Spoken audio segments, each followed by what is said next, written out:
अरे माँ, कहाँ हो आप? मुझे ऑफिस जाने के लिए देर हो रही है। जल्दी से आओ और इस चेक पर साइन कर दो। आज सोसाइटी का मेंटेनेंस और बिजली का बिल देने की आखिरी तारीख है। आज नहीं भरा तो जुर्माना भरना पड़ेगा। अब जल्दी से साइन करो। अब खड़े खड़े देख क्या रही हो? राघव अपनी माँ सरस्वती देवी से कहता है। सरस्वती देवी बोली, हाँ हाँ, अभी कर देती हूँ बेटा। जरा मेरा चश्मा तो लाना। बिना चश्मा के कैसे लिखूंगी कि कितनी रकम भरनी है? अभी तो यहीं रखा था, पता नहीं कहाँ चला गया। इतना कहते हुए सरस्वती देवी इधर उधर अपने चश्मे को ढूंढने लगी। राघव बोला, अरे क्या माँ, चश्मे की क्या जरूरत है? मैं रुपए भर दूंगा, आप बस हस्ताक्षर कर दीजिए। क्या आपको अपने बेटे पर इतना भी विश्वास नहीं है? अरे बस 10-15 हजार की जरूरत है। मैं कोई 15 लाख नहीं निकाल रहा हूँ। तभी सरस्वती देवी की बहू माधुरी आई और बोली, हे भगवान, माँ जी, आपको अपने बेटे पर ही भरोसा नहीं है। इतना सुनते ही सरस्वती देवी को शर्मिंदगी महसूस हुई, पर वह क्या करती? बिना चश्मे के कुछ दिखता भी तो नहीं था। फिर भी उन्होंने चेक पर साइन कर दिया। थोड़ी देर बाद वह कमरे को ठीक कर रही थी तो देखा टेबल पर कुछ किताबें रखी थी। जैसे ही उन्होंने किताबें हटाई, उसके नीचे उनका चश्मा मिला। उन्हें आश्चर्य हुआ कि वह किताबें उनके कमरे में कैसे आई, क्योंकि वह किताबें तो बहू पढ़ती है। फिर उन्होंने इस बात को अनदेखा कर दिया और अपने कामों में लग गई। 2 दिन बाद सरस्वती देवी राघव से बोली, बेटा, तुम्हारी दादी और दादाजी दोनों की पुण्यतिथि आ रही है। मैं 21 ब्राह्मणों को भोजन और दान पुण्य करना चाहती हूँ। मैंने एक चेक पर 10,000 रुपए की रकम भर दी है। तुम बैंक से निकालते लाना। ये कहकर चेक राघव की ओर बढ़ा दिया। राघव ने चुपचाप चेक ले लिया और वहां से चला गया। अगले दिन राघव जल्दी ऑफिस चला गया और जब शाम में वापस आया तो फ्रेश होकर अपने कमरे में आराम करने चला गया। सरस्वती देवी जैसे ही उसके कमरे की ओर जाने लगी तो माधुरी ने कमरे का दरवाजा अंदर से बंद कर लिया। तो उन्होंने दस्तक देना ठीक नहीं समझा और उल्टे पैर वापस आ गई और सुबह का इंतजार करने लगी। अगली सुबह जब वह जागी और बेटा सामने आया तो उन्होंने कहा, राघव, मुझे वो 10,000 रुपए दे दो। राघव बोला, अरे माँ, आपने तो देखा ही, कल मैं बहुत थक गया था। कल 1 मिनट की भी फुर्सत नहीं मिली और मैं बैंक भी नहीं जा सका। आज टाइम मिलते ही पैसे निकाल लाऊंगा और आपको दे दूंगा। राघव ने बात को घुमा दिया और 2-3 दिन तक वो ऐसे ही बहाने बनाता रहा। सरस्वती देवी सोचने लगी कि क्या सच में बेटे पर इतना काम का दबाव है कि वो सच में भूल गया या फिर कोई और बात है। उनके मन में शक आने लगा। नाश्ता करके मंदिर जाने का बोलकर वह रिक्शे पर बैठकर सीधा बैंक चली गई। फिर से एक चेक भरकर बैंक में जमा किया तो बैंक वालों ने कहा, आपके खाते में तो 1 रुपया भी नहीं है और आप 10,000 निकालने की बात कर रही हैं। सरस्वती देवी को कुछ समझ में नहीं आ रहा था, क्योंकि खाते में कम से कम 15 लाख रुपए थे और हर महीने उसका इंटरेस्ट भी खाते में जमा होता था। तो फिर सारे पैसे कहाँ गए? थोड़ी देर वो खड़ी सोचती रही और कर्मचारी से बोली, सुनील बाबू, क्या आप मेरी इतनी मदद कर सकते हैं कि बता दें कि पैसा कब निकाला गया है और किसने निकाला है? बैंक कर्मचारी बोला, हाँ हाँ, क्यों नहीं, आप बैठिए, मैं तुरंत बताता हूँ। वो अक्सर उस बैंक में पहले भी आई थी तो वहाँ के कर्मचारी उन्हें पहचानते थे।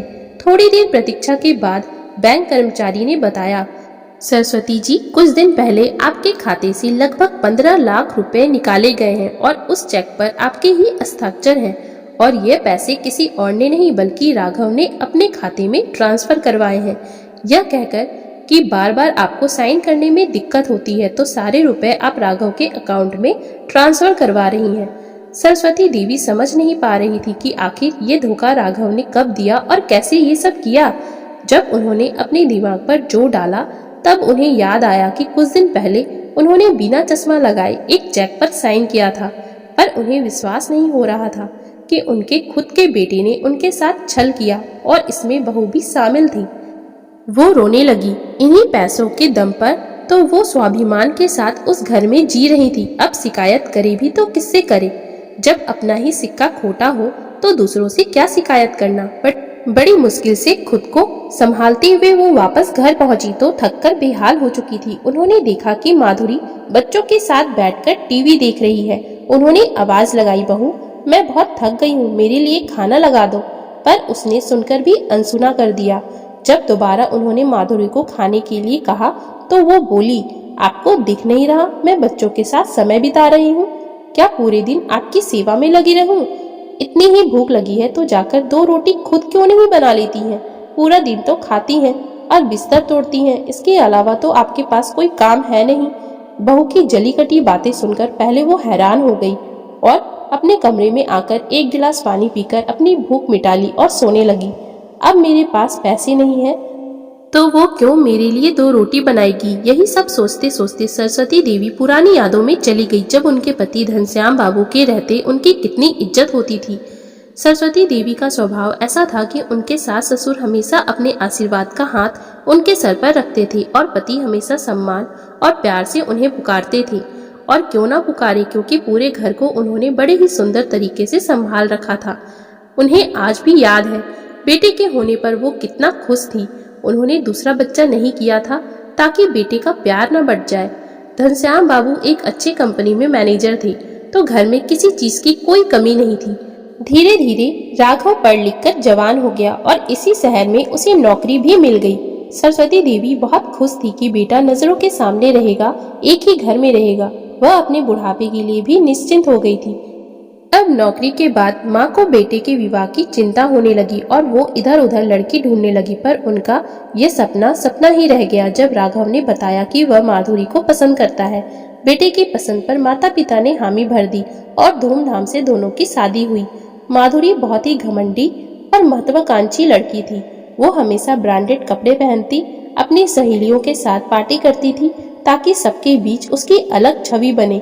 माधुरी को घर गृहस्थी से कोई मतलब नहीं रहता था, लेकिन माता पिता भी यह सोचकर खुश रहते थे कि चलो जब बेटा बहुत खुश है तो हम क्यों हस्तक्षेप करें। समय बीता, माधुरी के 2 बच्चे हुए पर उसके शौक कम नहीं हुए। आए दिन कभी फिल्म देखना तो कभी शॉपिंग करना, कभी सहेलियों के साथ किटी पार्टी करना, पर बच्चों पर कोई ध्यान नहीं देती थी क्योंकि बच्चों को तो सरस्वती देवी संभाल रही थी। और इन सब बातों से राघव को कोई फर्क नहीं पड़ता था। वह बस पत्नी को खुश देखना चाहता था। माधुरी हमेशा खुद पर खर्च करती थी, कभी सास ससुर के लिए एक रुमाल तक नहीं लाती थी और इन सब बातों से राघव को कोई फर्क नहीं पड़ता था। वह बस पत्नी को खुश देखना चाहता था। और वहीं सरस्वती देवी अगर कुछ खरीदती तो माधुरी का जरूर सोचती थी। बेटे बहू के बदलते हुए व्यवहार को देखकर घनश्याम बाबू सचेत हो गए और अपने रिटायरमेंट का पैसा उन्होंने अपनी पत्नी के नाम से जमा करवा दिया। क्योंकि घनश्याम बाबू किसी प्राइवेट कंपनी में काम करते थे तो उसमें पेंशन का तो प्रावधान था नहीं। अपनी पत्नी के भविष्य को और बुढ़ापे को सोचकर उन्होंने सारा पैसा उनके खाते में जमा कर दिया। न जाने घनश्याम बाबू ने ऐसा क्यों किया था। लगता है ईश्वर ने उन्हें संकेत दिया था। कुछ दिनों बाद ही जब वह बाजार से लौट रहे थे तो उनका एक्सीडेंट हो गया और उनकी मृत्यु हो गई। उनकी मृत्यु से सरस्वती देवी बिल्कुल हिल गई थी, परंतु बच्चों को देखकर उन्होंने खुद को संभाल लिया। बेटा नौकरी कर रहा था, उसे पैसे की कोई कमी नहीं थी, परंतु किसी न किसी बहाने वो हर महीने अपनी माँ से 10-15 हजार निकलवा ही लेता था और कहता, मैं आपकी दवाई ला दूंगा और आप चिंता मत कीजिए, ये सारे पैसे मैं आपको लौटा दूंगा, जो कि वो कभी नहीं लौटाता था। ऐसा नहीं था कि सरस्वती देवी इस बात को समझती नहीं थी, परंतु घर में शांति बने रहे इसलिए वह मुंह पर ताला लगाए रहती थी, क्योंकि वह जानती थी वह ये सब अकेला नहीं कर सकता, उसे उसकी पत्नी का साथ मिलता है, तभी वह ऐसी प्लानिंग करता है। पर इस बार तो बेटे ने हद ही कर दी और माँ को बिना बताए सारे पैसे उनके खाते से निकाल लिए। सरस्वती देवी बेटे के आने का इंतजार करने लगी। जब शाम को राघव ऑफिस से आया तो सरस्वती देवी बोली, राघव तुझे शर्म नहीं आई? अपनी माँ के पैसे कोई चुराता है? अरे एक बार कह देता बेटा, मैं तो बिना बोले ही हस्ताक्षर कर देती, फिर तुम्हें अपनी माँ के पैसे को चुराने की क्या जरूरत पड़ गई? राघव हकलाते हुए बोला, अरे माँ ये क्या कह रही हैं आप? मैं भला आपके पैसे क्यों चुराऊंगा? मैं खुद आज बैंक होकर आई हूँ। तुम्हारे पापा की जान पहचान के सुनील बाबू ने सब बता दिया है। अभी उनकी बात पूरी भी नहीं हुई थी कि बीच में माधुरी बोली, आपने खुद ही हस्ताक्षर किए थे, फिर आप मेरे पति को चोर कैसे कह सकती हैं? जरा सोच समझ कर बोलिए। सरस्वती देवी बोली, मैं तुमसे नहीं अपने बेटे से बात कर रही हूँ, तुम बीच में हस्तक्षेप मत करो। मुझे क्या पता था कि मेरा बेटा अपनी माँ की मजबूरी का फायदा उठाएगा। जरूर तुमने ही मेरा चश्मा उस दिन वहाँ से हटाया था। मैंने 10-15 हजार के लिए साइन किया था और तुमने धोखे से 15 लाख बना दिया। माधुरी बोली, आप तो हद करती हैं। अरे क्या हुआ, अगर निकाल भी लिए तो पैसा एक अकाउंट से दूसरे अकाउंट में ही तो गया है। अब पैसा माँ के पास हो या बेटे के पास क्या फर्क पड़ता है।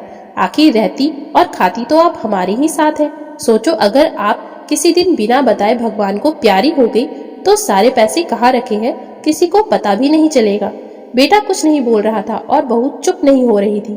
सरस्वती देवी बोली, पति के बाद स्त्री का धन उसके आत्मनिर्भरता का प्रतीक होता है, जो तुम्हारे पति और मेरे बेटे ने धोखे से मुझसे छीन लिया है और तुम उसकी वकालत कर रही हो। अरे मैं थोड़े से पैसों के लिए क्यों किसी के आगे हाथ फैलाऊंगी। मैं ऐसा कभी नहीं होने दूंगी। तुम्हें मेरे पैसे वापस करने ही पड़ेंगे। माधुरी बोली, अरे अगर ना दिए तो क्या कर लेंगी। क्या हमारे खिलाफ पुलिस में कंप्लेंट कराएंगी, हमें कोर्ट कचहरी के चक्कर लगवाएंगी। अरे जाइए, हम नहीं डरने वाले। सरस्वती देवी बोली, काश मैं ऐसा कर पाती, पर मैं तुम लोगों की तरह इतना नीचे नहीं गिर सकती क्योंकि मैं एक माँ हूँ। यही फर्क होता है एक माँ और एक धोखेबाज बेटे में।